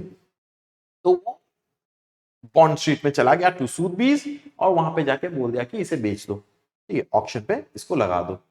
तो यू सी कि who is the aristocrat here, ठीक है। एरिस्टोक्रेटिक फैमिली कौन था हम लोगों को फाइनली समझ में आ रहा था। तो देखिएगा जो फर्स्ट पेज में आप लोगों ने देखा था कि lot number 103 Chinese statue, finally जाके वहां पे ही हम लोग आ गए सूथबीज में जहां पे ऑक्शन होगा। The head of the Oriental department, a pale thin man, appeared at the front desk to discuss the masterpiece with Alex. Looking not unlike the Ming statue he was holding so lovingly in his hand. So, head of the Oriental department at Sotheby's, he was a thin, pale man. Front desk में आया उसके साथ बातचीत करने के लिए, ठीक है। तो उसके हाथ में वो स्टैचू जो था, he was looking at it very carefully, and वो बोला, it will take a few days to estimate the true value of the piece, he purred, but I feel confident on a cursory glance that the statue is a fine example of PenQ as we have ever had under the hammer. तो वो oriental department का head जो था वो आके बोला कि देखो, I cannot exactly give an माने accurate estimate right now, थोड़ा टाइम लगेगा, बट आई फील कॉन्फिडेंट कि ये अच्छा एक पेनक्यू का सैंपल है, पेनक्यू का स्टैचू है, एंड कुछ अच्छा तो मिलना ही चाहिए, ठीक है। We have never had such a great example of Penqiu under the hammer, यहां से सेल हुआ नहीं है, ठीक है। अच्छा, एक्चुअली उन लोगों का भी तो फायदा होगा ना ऑक्शन में। तो बोल दिया कि हाँ थोड़ा सा तो कुछ मिलेगा, but he has asked for a few days ताकि उसका वैल्यू को एस्टिमेट किया जा सके। That's no problem, replied Alex. As long as you can let me know what it's worth within 14 days. Oh, certainly, replied the expert. I feel sure I could give you a floor price by Friday. तो बोला कि हाँ ठीक है, कोई दिक्कत नहीं, you take your time, but 14 दिन के पहले एटलीस्ट मेरे को ये बोल देना। तो वो head of the oriental department उसने बोला कि हाँ हाँ डोंट वरी, फ्राइडे तक में एक फ्लोर प्राइस, एक मिनिमम प्राइस मैं आपको बोल ही दूंगा। Couldn't be better, said Alex. तो Alex बोला कि हाँ हाँ ठीक है, बेस्ट है ये। During that week, he contacted all his creditors, and without exception, they were prepared to wait and learn the appraisal of the expert. Alex duly returned to Bond Street on Friday with a large smile on his face. He knew what his great-great-grandfather had paid for the piece and felt sure that the statue must be worth more than 10,000 pounds. तो वो उस हफ्ते में Monday को वो लेके गया था, आज फ्राइडे आ गया है। उस हफ्ते में उसने अपने सब क्रेडिटर्स को कॉल करके बोल दिया कि थोड़ा सा वेट कर लीजिए, ठीक है। And all of his creditors obviously they were willing to wait, ठीक है। फ्राइडे आया, एलेक्स जो है बॉन्ड स्ट्रीट में रिटर्न किया, he was smiling because he new कि उसका ग्रेट ग्रेट ग्रैंडफादर इतना पैसा दिया था इस स्टैचू के लिए, तो ऑब्वियसली उसको भी एक अच्छा अमाउंट मिलेगा, एटलीस्ट 10,000 पाउंड तो मिलेगा, मिलना है ही। A sum that would not only yield him enough to cover all his debts, but leave him little over to try out his new refined system on the roulette table. As he climbed the steps of Sotheby's, Alex silently thanked his great-great-grandfather. तो वो सोचा कि कम से कम 10,000 pound तो मिलना है ही, उसको 8,000 pound चुकाना है, तो ही थॉट दैट चलो थोड़ा पैसा भी बच जाएगा, हिज न्यू रिफाइंड सिस्टम को वो यूज करके जीत लेगा, एटलीस्ट पैसा भी आ जाएगा उसके पास। तो अभी भी गैम्बल करने का छोड़ नहीं रहा है, ठीक है। बोलते हैं ना कुत्ते की दुम टेढ़ी टेढ़ी, ठीक है। Just look at that, he is going to sell off a family heirloom, पैसा मिलके उसको भी जुआ पे लगा देगा, सोचा। तो जब वापस बॉन्ड स्ट्रीट में आके ऑफिस में घुस रहा था सूथबीज का, he silently thanked his great-great-grandfather for saving his life. He asked the girl on the reception if he could speak to the head of the Oriental department. He picked up an internal phone and the expert appeared a few moments later at the front desk with a somber look on his face. Alex's heart sank as he listened to his words. तो reception में गया, बोला कि head of the oriental department से बात हो सकता है क्या? तो उसने फोन उठाया, कॉल किया, and he came out and he had a somber look on his face. ठीक है, समझ में आ रहा है ना, समझ में आ रहा है ना कि क्या होगा अभी। ठीक है, he had a very stern strict माने क्या बोले, he was not positive। ठीक है, क्योंकि एलेक्स ने उसको तो स्टैचू दिया था बोलने के लिए कि इसे बेच दो ना। ठीक है, तो उसने एकदम सीरियस फेस लेके आया उसके सामने, एंड जब उसने एलेक्स को बोला कि क्या हाल है, his heart sank। ठीक है, उसका तो हो गया। A nice little piece, your emperor, but unfortunately a fake. Probably about 250 years old, but only a copy of the original, I'm afraid. Copies were often made because, तो वो आके बोला कि आपका ये पीस खूबसूरत तो है, it's a nice little piece, 200 250 साल होगा, बट इट्स अ फेक। मैं यहाँ पे तो मीम ऐड नहीं कर पाऊंगा, वो होता है ना व्हाट व्हाट। ठीक है, हंसने है ना, जो हंसता है हा हा हा करके दाढ़ी वाला वो। ठीक है, just insert those memes in your mind. देखो क्या हाल है, वो बेचने गया, निकला कि it's a fake. It might have been 200, 250 years old, but it's a fake, it's a copy of the original. And उसके बाद उसको तो ध्यान नहीं, उसका तो दिमाग तोड़ गया। ठीक है, देखिए कि किस तरीके से एलेक्स का पूरा hopes, all of his hopes were shattered। ठीक है, वो और कुछ जाने का सोचा ही नहीं, वो सिर्फ पूछा how much is it worth, interrupted an anxious Alex। 700 pounds, 800 at the most।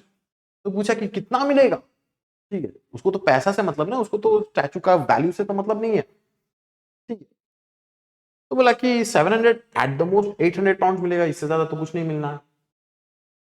Alex सोचा, enough to buy a gun and some bullets, thought Alex sardonically as he turned and started to walk away। I wonder, sir, continued the expert। Yes, yes, sell the bloody thing, said Alex without bothering to look back। तो Alex सोचा कि चलो कम से कम 700-800 pound से तो at least बंदूक और कुछ गोली तो मिल जाएगी। ठीक है, अपने लिए। ठीक है, and he started to walk away, he was extremely disappointed, वो चला जा रहा था। तब जाके वो ओरिएंटल डिपार्टमेंट का हेड बोला कि सर आई वंडर, बोला कि हाँ हाँ यार बेच दो, sell it, be done with it. ठीक है, and what do you want me to do with the base. तो पूछा कि सर बेस का क्या करें। The base, repeated Alex, turning around to face the Orientalist। ये बेस का क्या, वो पीछे मुड़ के देखा उसको। Yes, the base, it is quite magnificent, 15th century, undoubtedly a work of a genius, I can't imagine how। तो बोला कि yes, the base, it is quite magnificent, पक्का 15th century का बना हुआ है, and it is surely the work of a genius। ठीक है, मे बी पेनक्यू का ओरिजिनल ही होगा, ऊपर वाला शायद फेक था, नीचे वाला ओरिजिनल था। तो बोलता है कि आई कैंट इमेजिन कि आपके पास ये कैसा है। ठीक है, lot number 103 announced the auctioneer, what am I bid for this magnificent example of। so look how the fates have turned again। जहां पे उसने सोचा था कि उसको सिर्फ 700-800 पाउंड मिलेगा two by a gun and a couple of bullets, फिर से उसका his life is being saved by that statue। उसका बेस, जो बेस नहीं था नीचे, जो ओल्ड मैन ने लगा दिया था, that was an authentic piece. तो उसका बोला कि इट इज ऑथेंटिक, एंड वापस हम लोग आ जाते हैं इन द फर्स्ट पेज जहां पे ऑक्शन स्टार्ट हो रहा था। What am I bid for this magnificent example of. The expert turned out to be right in his assessment। At the auction at Sotheby's that Thursday morning, I obtained the little emperor for 720 guineas, and the base that was acquired by an American gentleman of unknown parentage for 22,000 guineas। तो expert सही था। ठीक है, उसका जो assessment था कि ऊपर वाला जो स्टैचू था 6 इंचेस एम्पर कंग का स्टैचू, नरेटर जो था वो 720 गिनीज में खरीद लिया, and the base, my goodness, an American gentleman of unknown parentage, उसको वो खरीद लिया फॉर 22,000 गिनीज, 22,000 गिनीज के लिए वो खरीद लिया। Just imagine, that's a huge amount.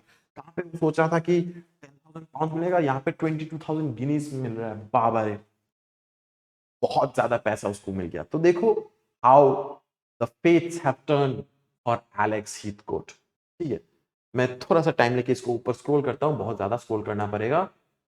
आए आए, आजा आजा, भी नहीं आया। 89। हाँ, फाइनली हम लोग चैप्टर के बिगिनिंग में आ गए। इतना बड़ा चैप्टर फाइनली कंप्लीट हो गया ये। तो चलिए देखिए, the Chinese statue, very interesting, lengthy chapter but very interesting chapter. ठीक है, देखिए यहाँ पे culture, tradition, honour, fate, luck, ये सब थीम्स जो है यहाँ पे आ जाता है। ठीक है, जेफरी आर्चर का पूरा कहानी एकदम बोरिंग नहीं था, एटलीस्ट मेरे लिए तो बोरिंग नहीं था। आप लोगों को पढ़ना पड़ेगा, लिखना पड़ेगा, आप लोगों के लिए शायद बोरिंग हो सकता है, बट अगेन जो जो चीज मैंने बोला था प्लीज उसके ऊपर अच्छे से फोकस कीजिएगा। And that is it for the chapter. ठीक है, आई होप आप लोगों को समझ में आया होगा। The Chinese statue by Jeffrey Archer, very important chapter आप लोगों के लिए। That is it for this video. कोई भी प्रॉब्लम हुआ तो pick up the phone and call me, text me, WhatsApp me, whatever, I will try to get back to you. अगर आपको वीडियो अच्छा लगा तो definitely share it with your friends and इसे ब्रेक करके देखने मत भूलिएगा again. That's it for this video, take care, bye bye, good luck.